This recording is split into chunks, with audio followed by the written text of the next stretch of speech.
In this video, I'll show you how to use your Chase Freedom Unlimited card for travel. With Chase Freedom Unlimited, every purchase earns 1.5% cash back, including travel expenses like flights, hotels, and car rentals.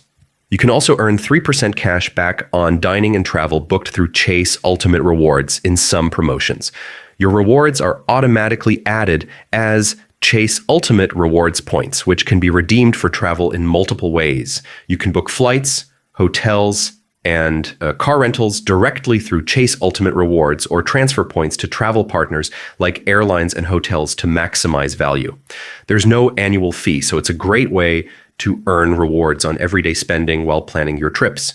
Remember, combining your Freedom Unlimited card with other Chase cards like Sapphire Preferred or Reserve can increase your travel point value even more. And that's it. Using your Chase Freedom Unlimited card for travel is simple, flexible, and rewarding.